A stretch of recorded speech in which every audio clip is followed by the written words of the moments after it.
The red emergency lights blinked slowly across the silent halls of Arc Station 9. Cold air hissed from broken vents. Ice covered the edges of the cryopods. The silence felt wrong, too deep, too empty. Something had gone wrong. Commander Alara. Reeves opened her eyes. The cryopod door slid open with a hiss, releasing steam. Her vision blurred. Her body ached. She coughed and grabbed the pod's edge, trying to breathe. The computer voice in her head was slow and stuttering. Revival complete. Time error. 100. 36 years ahead of schedule. Alara blinked hard. They were supposed to wake in the year 3190. This was too early.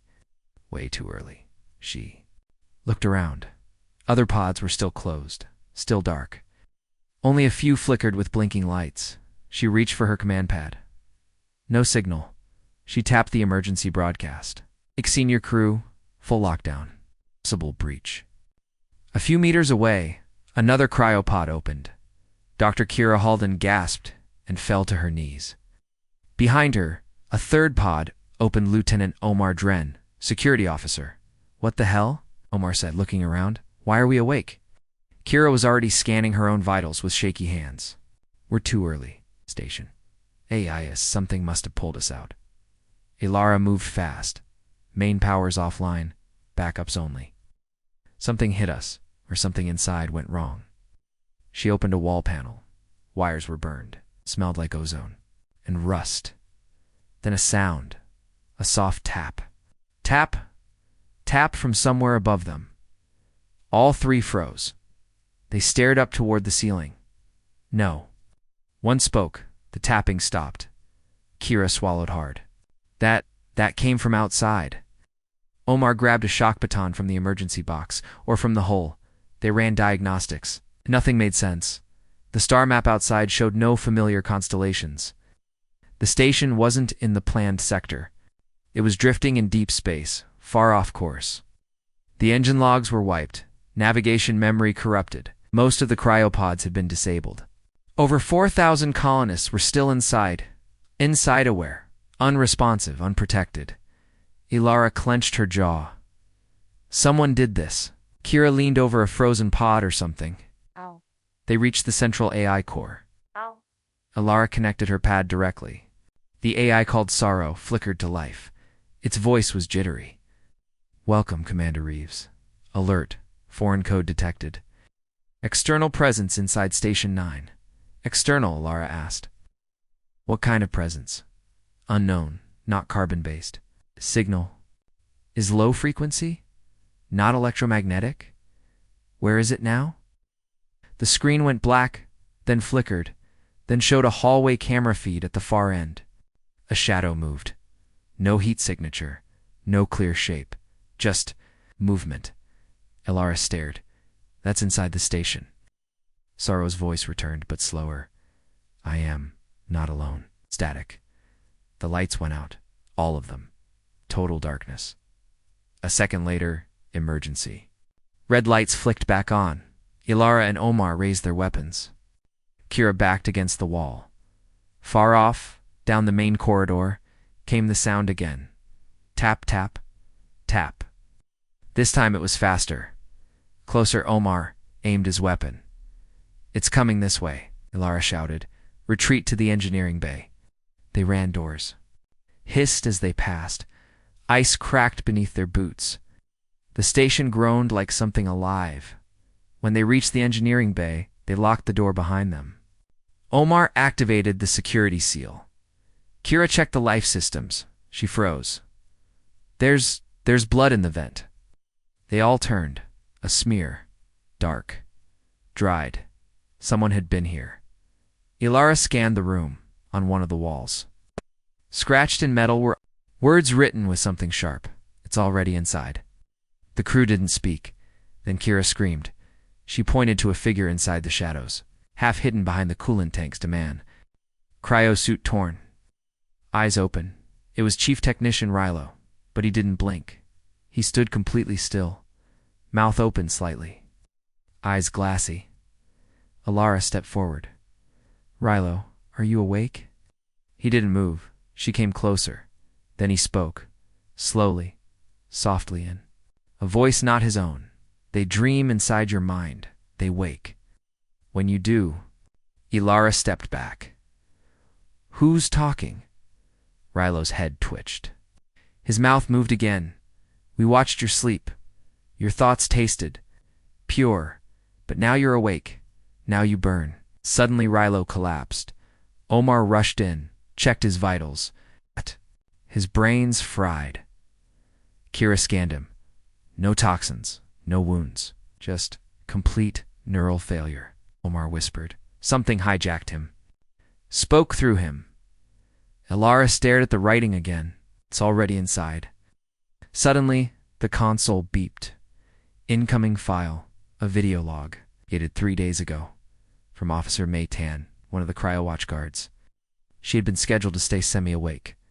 During long journeys, rotating shifts, they opened the video. Mei appeared on screen, eyes wide, whispering in a shaking voice. They're in the walls. In the dream systems. I hear them whisper when I sleep. They feed off our thoughts. Tried to shut the cryonet down, they screamed. I think they're hiding in the sleeping minds. I saw one. I saw static then. Black Ilara whispered. They're using the cryo system to spread. Like a hive. Kira gasped. That means everyone still sleeping is connected. Omar looked sick. Thousands of minds, all linked, all infected. Ilara stared at the screens. That's why we woke up. Something in us resisted it. That's why we're still conscious. Then the tapping returned. But now, it wasn't coming from the walls. It was coming from inside the room. They turned. The vents, Lara stepped forward. The air was cold. The vent cover was loose. She pulled it open slowly. Inside was a small maintenance drone. It's torn apart. Like it melted wiring. And scratched into its shell were strange symbols, not human, not any known language. Then the drone lit up and played a voice. Human voice, crying over and over. A child's voice. I want to wake up, please. Please, it hurts. Kira dropped. Her scanner. This isn't a machine virus. It's psychic, Omar asked. What does that mean? It means, Kira said, we're not dealing with aliens and ships. We're dealing with something that dreams. Something that moves through thoughts, through memory, through sleep. Ilara nodded slowly. And now it wants us. The console buzzed again. New message. Just one word. Sleep. Kira stepped back. We can't. We sleep. We die. Omar clenched his fists. And we don't sleep. We stay awake. We fight. Ilara looked out through the cracked viewing window. A distant star blinked, then vanished. Something huge had passed in front of it, blocking it out. A shape massive, possible, crawling slowly through the blackness. It wasn't a ship. It was alive. And it was getting closer. Ilara whispered, we're not in their space. We're in their mind. And now they knew the humans were awake, and they were coming. The lights in Arc Station 9 kept flickering. No one said it out loud, but the fear was growing fast. The deeper they looked, the more broken everything seemed. Commander Ilara Reeves hadn't slept in nearly 30 hours. Her hands were shaking, her eyes burned. But she didn't dare rest. Not after what happened to Rilo. Not after the message that only said one word. Sleep. She and Omar Dren, the security officer, were scanning the main bridge systems. Navigation core was still offline. Life support worked barely. Oxygen levels were holding, but the Dreamlink circuits, the ones meant to regulate cryo-sleep, were all fried. Melted from the inside, someone or something did this on purpose. Omar muttered. Lara nodded. They wanted the sleepers exposed. Dr. Kira Halden walked into the bridge with shaking hands. Her voice was tight. It's getting worse. We lost another. Ilara turned. Who? Engineer Yoon. He tried to nap for 5 minutes. He just needed to close his eyes. He collapsed mid-sentence. Ilara closed her eyes, and his brain was scrambled. No marks, no trauma, just like Rilo. He mumbled something before he died. Kira's voice dropped too. Whisper. He said, it's full of voices, screaming. They're burning me from inside. Silence filled the bridge. Omar leaned forward, jaw clenched. So sleep is death now. No, Kira said. It's worse. Sleep is invasion. Stared at the flickering monitor. Sorrow, the AI, had rebooted partially, but its voice was still broken. Warning, dream infection spreading. Do not. Close your eyes. Lara sighed and sat against the console. How do we fight something? That's not physical? Kira bit her lip. Can't, not in the normal way. What do you mean? I scanned Yoon's brain. I found something strange. Brainwave echoes foreign patterns. They weren't random. They were repeating shapes, like code. Language? No. Music. But wrong. Not harmonic. It hurt to listen to. She pulled a small earpiece and handed it to Lara. This is a sample from the last brain scan. Lara placed it in her ear. She heard it. Not sound, not music, but a pulse. Like something tapping the inside of her skull. Each beat made her spine tighten. Then she heard it. Voices behind the pulse. 1,000 whispering voices all layered over each other. Screaming, laughing, begging. She tore the earpiece out and threw it across the floor. Kira nodded. That was just 2 seconds. Imagine what happens when you fall asleep and hear that non-stop. Omar stood. So what? We stay awake forever? We'll die anyway, Kira said. Sleep is necessary. Without it, we go mad. Our bodies break down. Ilara stood. Lest we find the source, cut it out, or block it. Kira nodded slowly. Might know how. She led them to the lower med bay, where she'd been working alone. She pointed to a chair surrounded by wires, injectors, and an old neural shock module. This is a brain defense stim prototype. It floods the brain with rapid pain signals and synthetic adrenaline, keeps the user awake, forces the mind to stay active. Even if they pass out, the brain keeps moving. Omar frowned. That's dangerous. It's worse than dangerous. Kira said, it could fry your memory, your identity. You might survive awake but as someone else, or a vegetable, Omar added. Ilara looked at it. Does it work? I tested it on myself, Kira admitted. 15 minutes of unconsciousness. I woke up sweating, shaking, but no dreams. Mar's voice dropped. So you were safe? No, Kira said, eyes dark. I wasn't alone in my head. Something tried to push through, but it couldn't hold on. Ilara looked at the chair. Build more. Enough for everyone still awake. Kira hesitated. That's only 7 of us now. The rest, gone. Some dead. Some missing. The crew used to number 500. But when they checked cryo logs and emergency overrides, most of them were still sleeping, and those still asleep couldn't be touched, because every time they tried to disconnect someone from cryo, the body melted. Literally melted, like the brain boiled from the inside out. Omar watched one of the monitors, was showing static. Then something moved, not a figure, not a body, just a shadow across the cryopod glass, then gone. He leaned closer. The static shaped into a brief image. A face. But it wasn't human. Too many eyes, too wide a mouth, and it looked like it was smiling. He pulled his weapon. It's here. I just saw it. Ilara turned to the speaker. Where? Cryoring C on camera 17. She checked the camera. Feed nothing, just blinking lights and frozen pods. But on the corner of the screen, one cryopod was leaking black fluid, not blood. Something darker, thicker, like tar. They ran, reaching cryoring C in minutes. It was freezing cold. Ice on the floor? Breath visible in the air, the leaking pod was clear now. Inside was a man still asleep. Face calm. But black fluid leaked from his mouth and nose. Ilara stepped forward and knocked gently on the glass. No response. Then his eyes shot open, pitch black. He started screaming.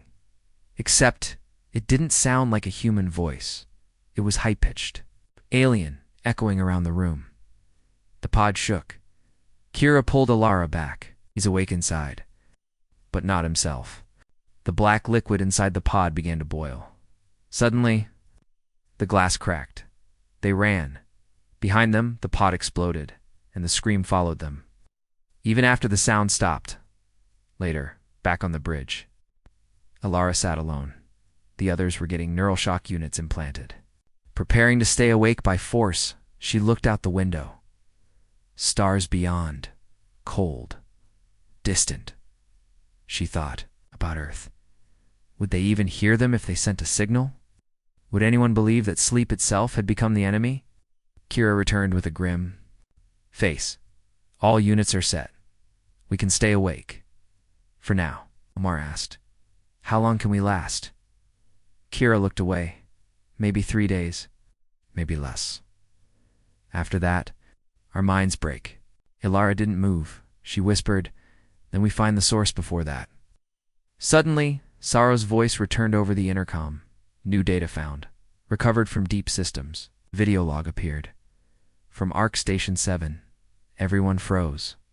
Arc 7 had gone silent years ago. Everyone thought it was lost in space. The video played. A captain appeared. Pale eyes sunken. If you're hearing this, wait. It's already inside your dreams. We tried to run. Didn't work. Tried to destroy the cryo systems. Only slowed it down. It feeds on your mind. He looked off screen, started crying, then leaned close to the camera. Don't sleep. Don't even close your eyes. Because when you dream, he smiled suddenly. But it wasn't a human smile. His mouth opened wider than it should.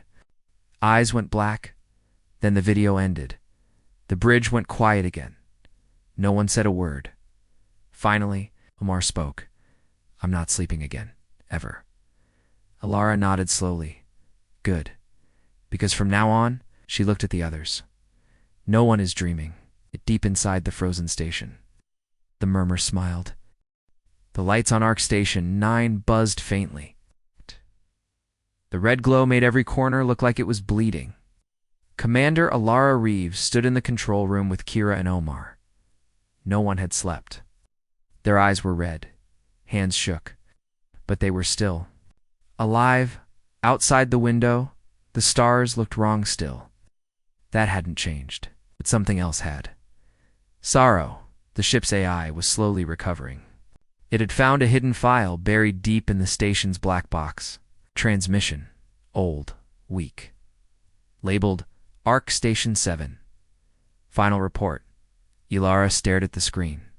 Play it. The video was damaged. Flickering static rolled over it. The image was clear enough. A young officer appeared, face pale and tired. Her badge read, LT Alana Tresk. Her voice was shaky. If this reaches anyone, we didn't make it. Station never arrived. We never even got close. Omar leaned. Forward.lt. Tresk kept talking. Something found us. Or maybe we found it? I don't know anymore. It came through the dream systems. Through the sleep net. At first we thought it was a virus, but then people started waking up.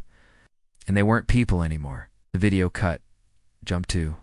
Another feed. Screams echoed in the background. Doors slammed. Lights flickered. Tresk appeared again, this time covered in blood. They call themselves the Murmur.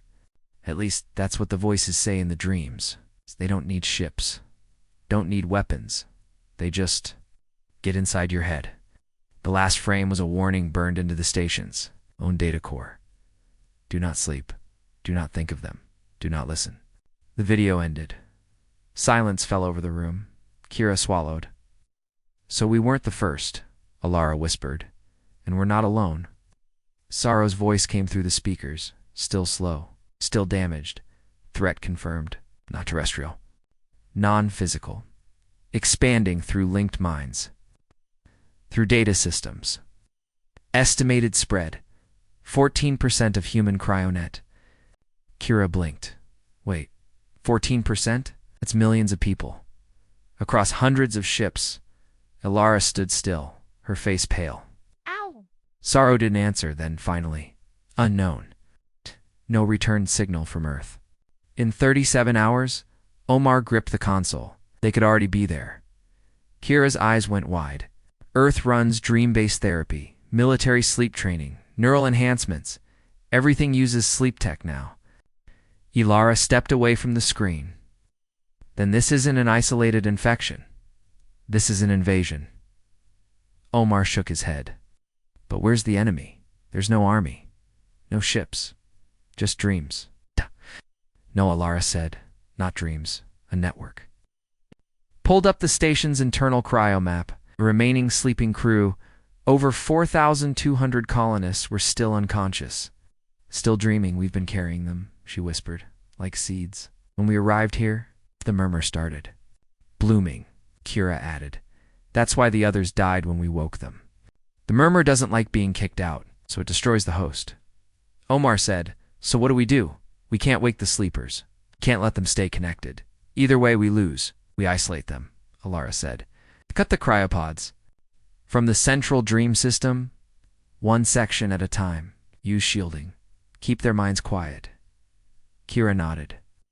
I can rig dream silencers, block out psychic noise, but it'll take time. Then we hold, Ilara said. As long as we can. They split up. Ilara and Omar went to cryo-ring. Kira headed to the medical lab to begin building the silencers, but nothing on the station was safe anymore. As Kira walked alone through the medical wing, she heard something strange. Children laughing. She stopped. No one else was there. Then a child's voice whispered behind her, Dr. Kira. She spun around. Nothing. The hallway was empty. She turned back and froze. Her shadow was smiling. Its mouth opened. Wide. Too wide. Then it laughed the same child's laugh she heard seconds ago. She ran back on cryo-ring. Omar was scanning the cryopods. Fluid levels are steady, but 2 more are leaking black residue. Lara crouched next to a pod. The man inside looked peaceful, normal, until his lips moved. A whisper. Ilara leaned closer. His voice was faint, but the words chilled her blood. They are coming. We are the doors. You are the key. Then his eyes opened. Black, empty. He slammed. Against the inside of the pod, over and over, Omar raised his shock weapon. Do we kill him? No, Ilara said. We shut it down. Freeze the pod fully. Cut power to the Dreamlink. She keyed the override. The pod hissed. Ice crystals spread across the glass. The man's body froze instantly. His eyes still open, but the screaming stopped. Omar exhaled. That worked? For now, Ilara said. But this isn't over. Suddenly there comes buzzed. Kira's voice came through, panicked. They're talking to me, not through speakers. Inside my head, Ilara shouted. Kira! Get out of there! Kira's voice cracked. They showed me my sister. She's been dead 10 years. I saw her smiling. Me to sleep. Then static. Ilara and Omar rushed back toward the lab. Doors flickered as they passed. When they reached the medwing, they found Kira on the floor alive but shaking violently. Her eyes were full of tears. I saw everyone. All the people I lost. They were waiting in the dream, telling me it's okay to give in. Omar helped her up. They're manipulating us, using grief. Memories.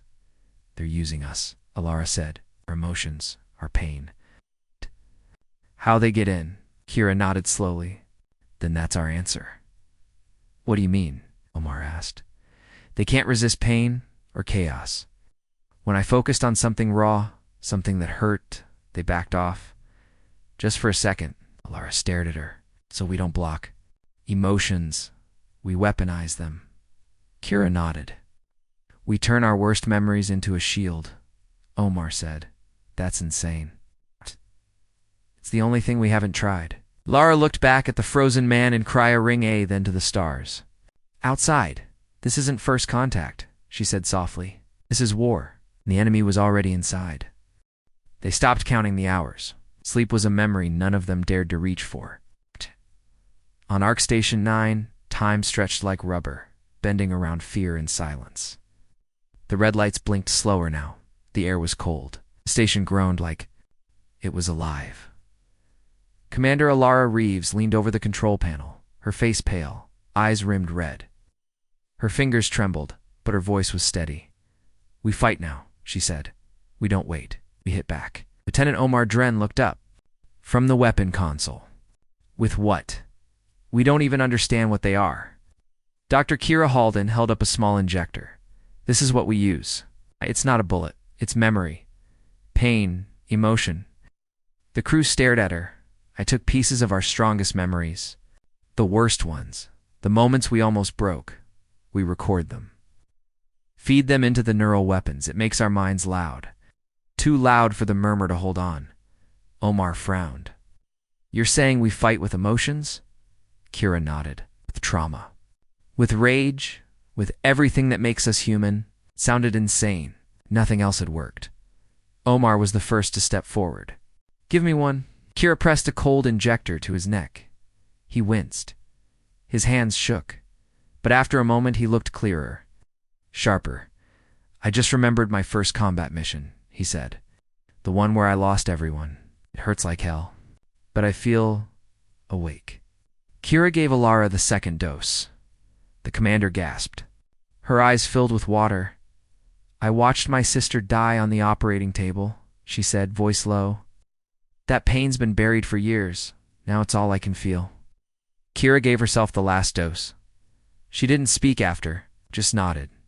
3 of them now stood in the cold silence, hearts pounding, heads screaming with the worst memories they had. It was agony.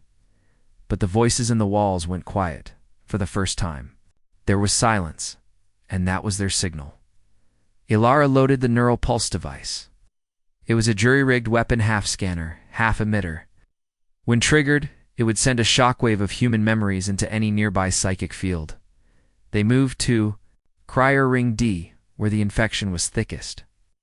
6 pods had already cracked. Black fluid leaked out. One pod was completely shattered. The person inside gone. The halls were darker here. The lights flickered harder. The cold had teeth. Omar pointed.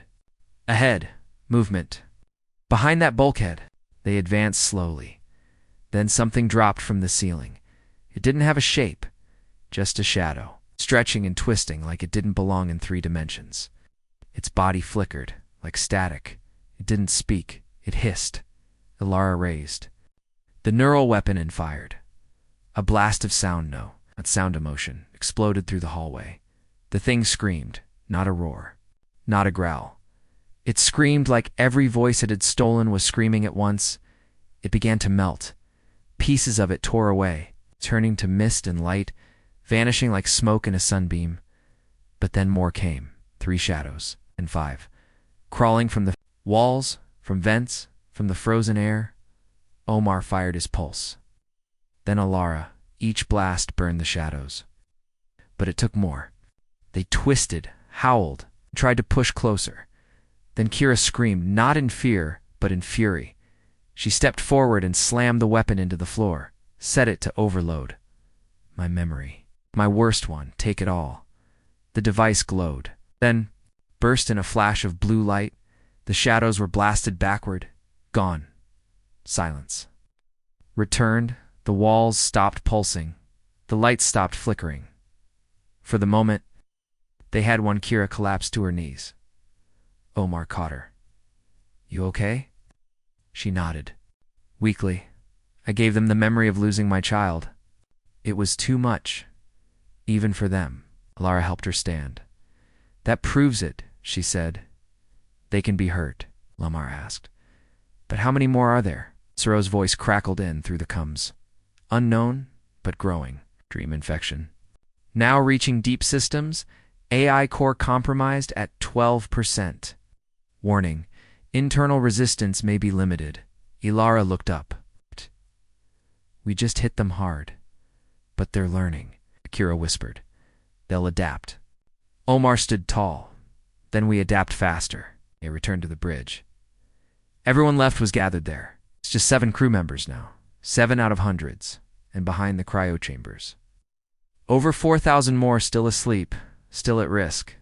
Alara stood before them. "We found a weapon," she said. "We proved it works." These things, the murmur, they feed on fear, on silence, on surrender. But they hate what we are. They hate our pain, our chaos, our emotions. She looked at them all. We're human. That means we feel everything, and today we fight with it. The crew didn't cheer. They were too tired for that, but they nodded every single one. Alara turned back to the console. Sorrow, begin prepping the rest of the neural pulse units. Connect to cryo support. Confirmed, Commander. Compiling emotion core files. As Sorrow worked, Omar whispered, "We're bleeding out, but we're not dead yet." Kira stared at the stars. I don't think they've ever met anything like us before. The air trembled again, a low hum. But this time, they were ready. The murmur had drawn first blood. Now the humans bled stars back. Omar's hands trembled as he reloaded the neural pulse weapon. Sparks danced across its surface. The hallway behind him was black and silent. No whispers, no movement, no signs of the murmur. But they knew better now. When it got quiet, that meant it was thinking. Commander Alara Reeves stood nearby, watching Cryer Ring F through the reinforced glass. 20 pods in this ring had started leaking black fluid. The people inside hadn't moved in days. They were still alive, but barely. Some twitched. Some smiled. Some cried without sound. They were trapped in a dream they could not leave. Dr. Kira Halden stood beside her, eyes glassy. I finished scanning 6 pods. All of them showed the same thing. Perfect physical health. But no brain activity. We can understand meaning? Elar asked. They're not dead. They're somewhere else. Lara stared into one pod. A young woman floated inside, her eyes wide open, tears frozen to her cheeks. She's awake inside the dream. Kira nodded. And she can't get out. Omar joined them. We have enough neural pulse ammo for maybe 3 more fights. After that, we're down to pain stims and silence. And sleep? Alara asked. Kira looked away. We're reaching the limit. Without real sleep, our brains will start to break. Hallucinations, memory loss, seizures, death. Lara clenched her jaw. We can't hold forever. His voice crackled over the coms again. Slower now, weaker. Station-wide alert. Cognitive failure in 6 crew. 3 have entered. Sleep against will. Omar whispered, they're slipping. Kira turned sharply. We need to make a choice. Now, either we force ourselves to stay awake and die slowly, or what? Elara asked. Kira hesitated. Or we join them. Silence filled the room. What are you saying? Omar said. Give up? No, Kira said, voice low. I'm saying there's another way. I've been working on a neural feedback loop, a dive system. One of us could go into the dream. A controlled entry, conscious, protected by the emotional weapon system. We go in not to surrender, but to look for the murmur's core. You want someone to enter their territory, Omar said. That's suicide, maybe, Kira replied. But if we can find the center, we might find a way to shut the whole infection down. Burn it from the inside. Lara didn't speak right away. Then she asked, who volunteers? Everyone looked at each other. Then Kira raised her hand. It has to be me. I built the dive system. I know what to look for. No, Alara said. You're the only one keeping the crew alive. I'll go. Omar stepped forward. He's right. If this goes wrong, we lose both you and the doctor. Let me go, no, Alara said firmly. I'm the commander. The price is mine to pay. They argued for a minute more. Then all 3 stood in silence. Finally, Kira said, we go together, all 3. We link our minds. We protect each other inside the dream. And if one of us fails, the others pull out, agreed, Alara said. That night, or what passed for night in the endless dark of deep space, the 3 of them entered the medical bay. The dive system sat waiting, 3 chairs, 3 neural helmets, 3 injectable memory locks. The last of the working crew gathered. Around, no one cheered, no one smiled. They just watched in silence. Like saying goodbye, Elara sat in the first chair, Kira in the second, Omar in the third. Kira explained quickly. The memory locks will keep your mind rooted. They're based on your strongest memories. You must hold on to them. Do not let the murmur twist them. Ilara nodded. Kira injected all three. Within seconds, the world dissolved. They were no longer in the station. They were somewhere else at first. It looked like Earth, blue skies, trees, cities, but everything was too perfect. No wind, no noise. Just a world frozen in a smile. Omar stepped forward. This is a trap, Kira whispered. This is their dream. Then the people began to appear, familiar faces, Elara's mother, Omar's daughter, Kira's husband. They were all smiling. All walking slowly toward them, saying nothing, just smiling. Kira shook her head. It's not them. It's not real. But the people kept coming. They whispered things now. Stay. Rest. You fought enough. Elara's mother touched her hand. You can sleep now. Lara stared into her eyes. They were too wide, too dark. Then she heard the voice, not her mother's voice, but the murmurs. You gave us pain. Now we give you peace. Let go, Kira screamed. Break it. Break the dream. Ilara remembered the plan. She reached deep into her own mind, found the pain, her sister's death, the scream, the helplessness. She screamed back, a wave of pain shot. Through the false world, the smiling people vanished, burned into dust by the blast of emotion. Omar dropped to one knee, gripping his head. They're hiding, deeper. Kira pointed ahead. A tower had risen in the middle of the dream city, tall, black, pulsing like a living heart. That's it, she said. The murmur's core. They ran, but the dream shifted as they moved. The streets turned to hallways. The sky cracked open. From above came shadows, hundreds of them, falling like rain. Kira shouted, "Can't outrun them." Ilara stopped, "Then we end them." Oh. She raised her hand, activated the memory overload. She saw everything again, the worst moments of her life. She felt every second of loss, of failure, of grief, and then she released it. The dream shattered. The tower cracked. The murmur screamed, not in words but in rage. They had never known resistance, before never felt defiance. The tower began to collapse. Fire spread across the sky. Omar grabbed Alara's hand. We need to wake up. Now. But the murmur made one last move. A voice Alara's sister called out softly.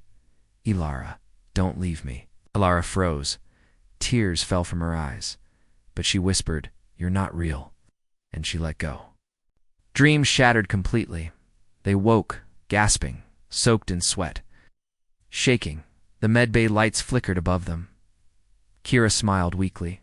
We found it. We hit its core. We heard it. Omar sat up. We still live. That means we can win. Ilara stood, barely able to breathe. We paid the price of sleep. But now, she looked toward the cryo chambers. Now they pay ours. And for the first time since this nightmare began, now they had hope. The damage was spreading faster than before. Arc Station 9 creaked like an old ship in a storm. Pipes hissed. Lights blinked. The floor vibrated faintly with every passing second, but something had changed. For the first time, the murmur was quiet. After Ilara, Omar, and Kira had returned from the dream dive, the psychic infection slowed. Cryo rings stopped leaking. The whispers faded. The screams in the vents went silent. But silence didn't mean safety. Commander Ilara Reeves stood in the command bay, helmet under her arm, staring at a flickering map of the station. Bright red sections showed where the infection still lived. We weakened it, she said, but it's not dead. Dr. Kira Halden sat near the comms panel, her face pale. Its tower is gone, but that wasn't its only nest. Spread into data systems, sublevels, even the walls themselves. Omar Dren leaned against the wall, rubbing his temples. We fought with pain, memory, emotion, but it's not enough. It's adapting. Kira nodded. It's learning fast. Faster than anything we've ever seen. Lara narrowed her eyes. Then we do what humans always do when we're outmatched. We adapt faster. She turned to the crew. Only 5 of them remained awake and uninfected. We go full offensive. No more hiding. No more waiting. We attack every system the murmur has touched. Cut off its links. Isolate it. Starve it. Omar looked at the screen. That's half the station. Then we take back half the station.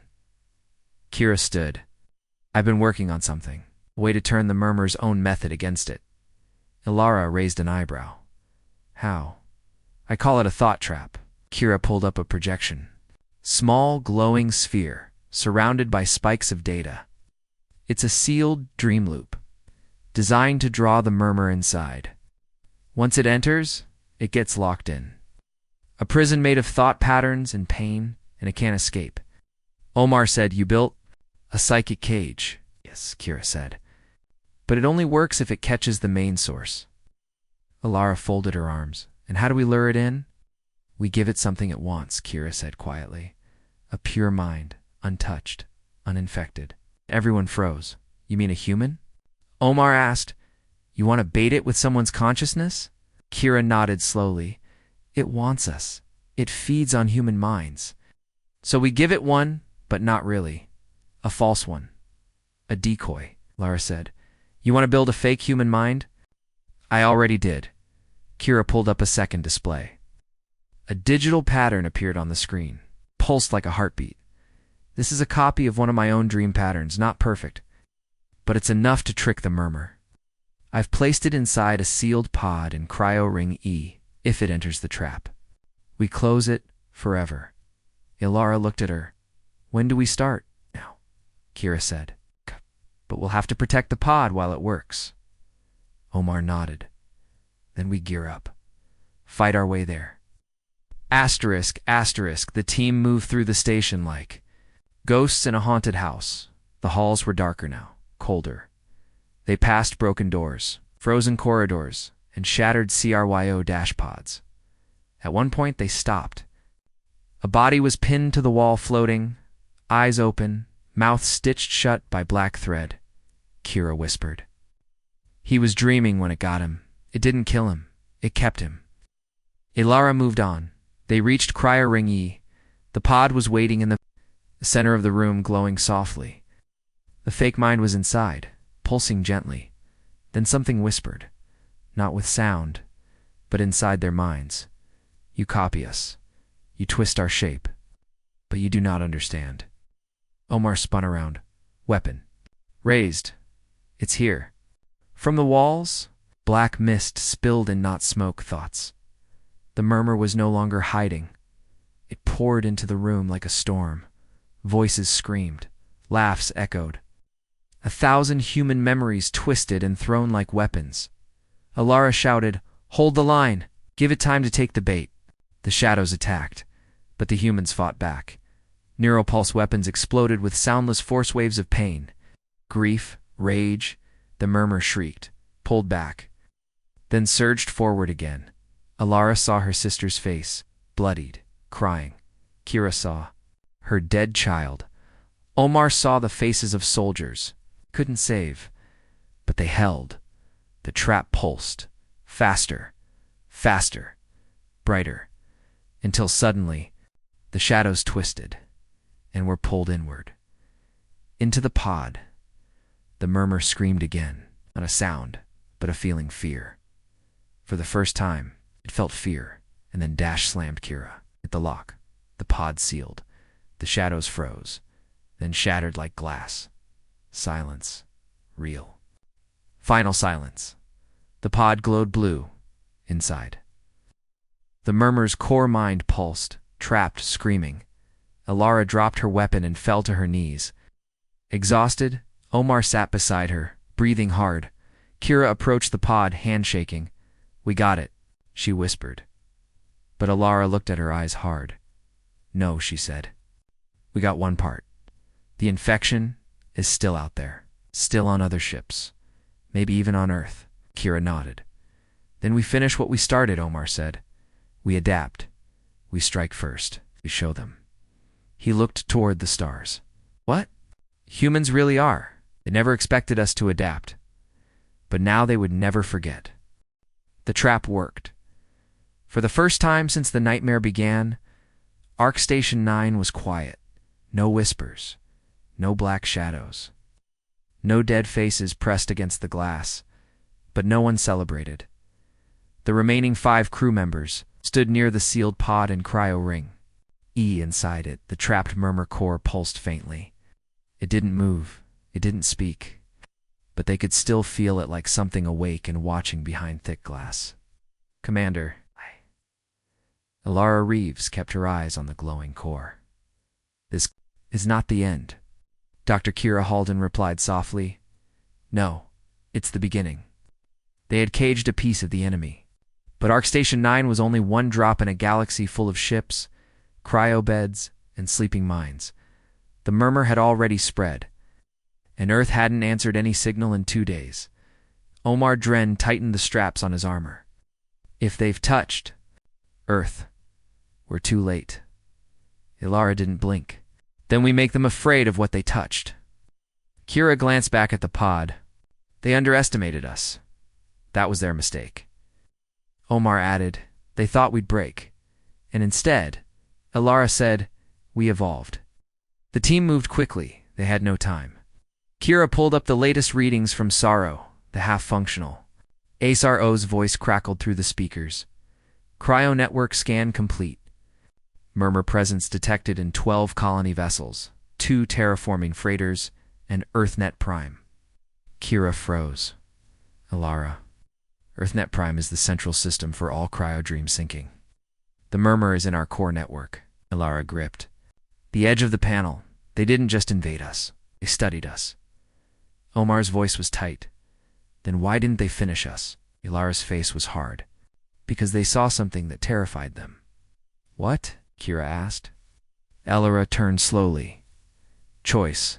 The murmur was used to dominating weak minds. It fed on surrender, obedience, regret. But humans were messy, angry, full of fire.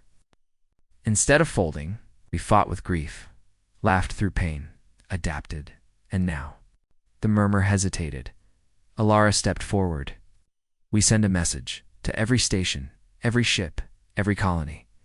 A pulse wave built from our worst memories, from what they fear most. Emotion. Human emotion. Kira's eyes widened. Wanna weaponize all of humanity? Yes, Ilara said. We have the neural patterns. We have the tech. And sorrow can encode it into a psychic broadcast. One that hits every node the murmur has infected, Omar asked. And if it spreads to clean? Systems too? Ilara didn't blink. Then they learn what it feels like to be us. They moved fast. Kira prepped the neural payload. It was built from the scans taken during their dives.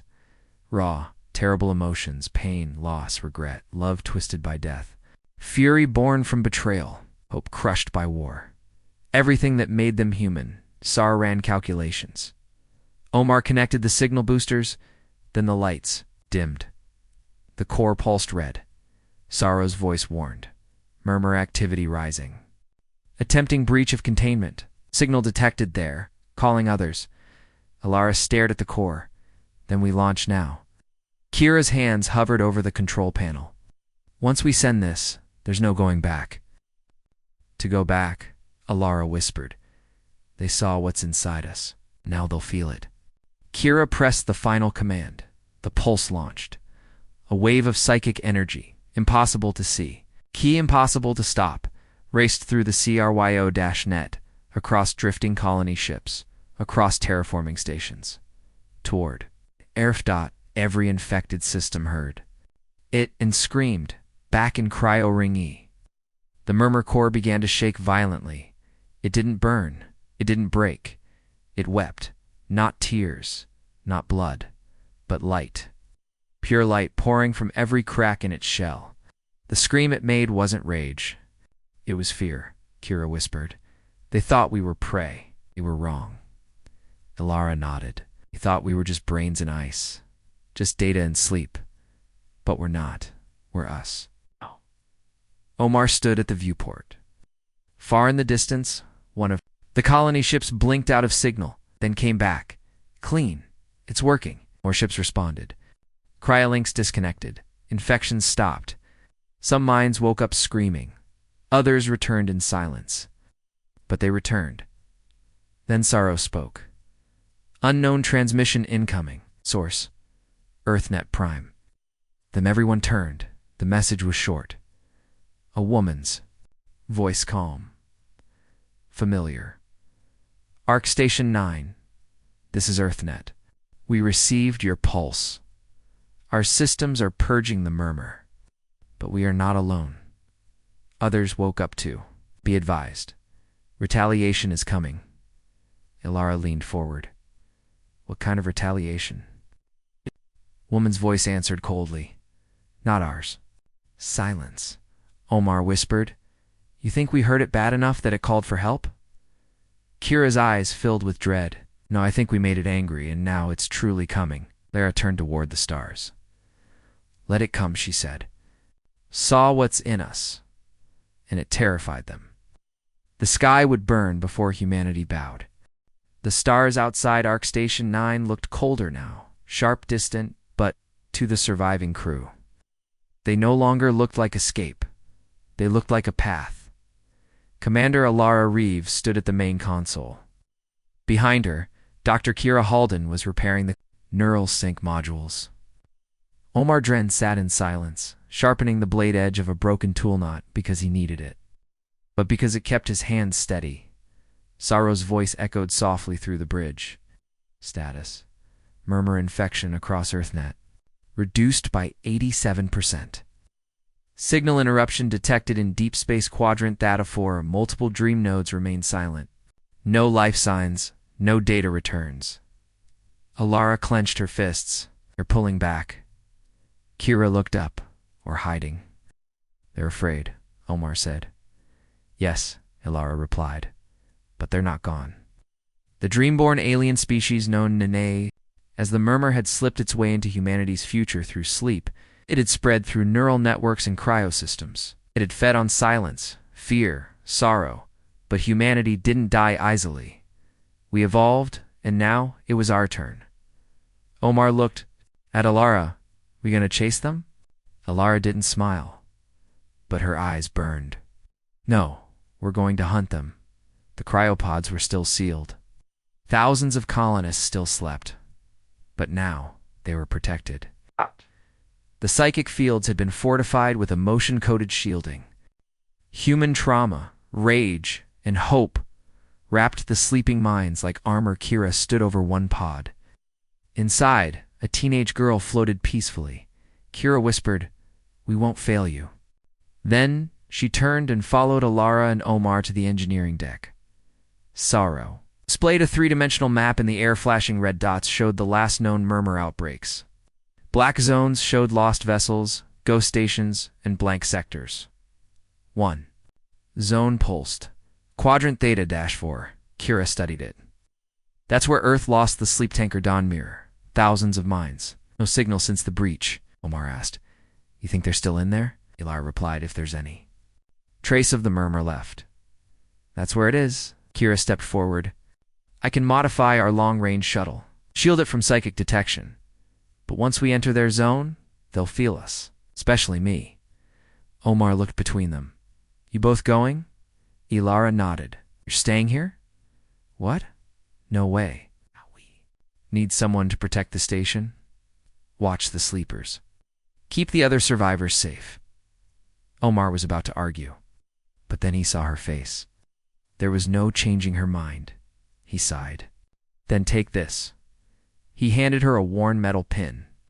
It had a symbol etched into it, a star split by a blade. My first squad pin. Everyone in that team is gone, but their strength stayed with me. Now it's yours. Ilara accepted it in silence. Shuttle launched 12 hours later. It was small, fast, laced with memory pulse emitters. Emergency override systems and a backup neural cage built by Kira. As they approached Theta 4, the stars flickered oddly. Light bent, time felt. Off, Kira said. We're close. I can feel them already.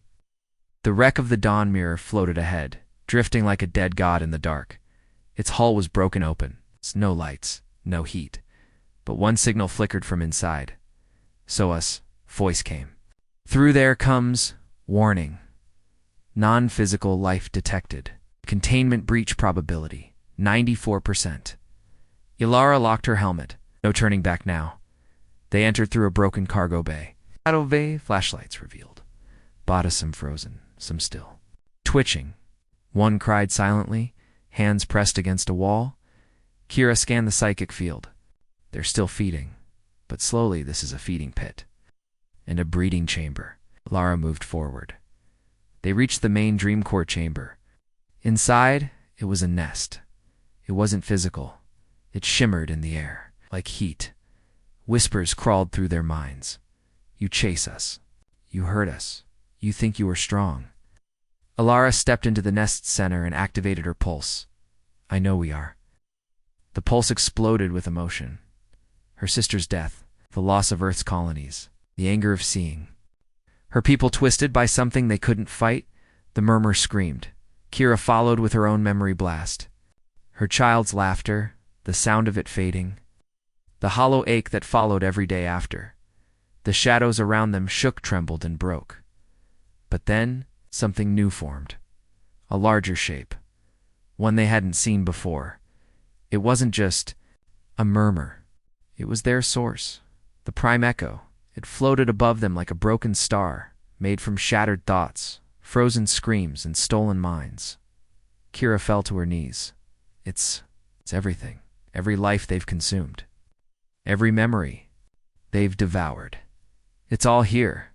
Ilara stood tall. Then we destroy it. But the prime echo didn't attack with claws or fire. It attacked with memories. Ilara suddenly stood back on Earth, her sister smiling. Kira was holding her baby again. The memories were perfect, warm, safe, and false. Kira whispered, No, you're not again. But then she remembered. The real memory. Her child's cold hand, the silence of the hospital room. She screamed and shattered the illusion. Alara did the same. She let go of the perfect dream and chose truth, even if it hurt. Especially because it hurt, their weapons glowed brighter. Pain became power. Grief became fire. And they struck the prime echo. With everything they had. The being screamed. The station shook. Light cracked across the walls. And then it broke. Not into pieces, but in two. Freedom memories flew from it. Minds returned to themselves. People forgotten for years awoke. The prime echo vanished. Gone. Burned out by the very emotions it tried to silence. They returned to Ark.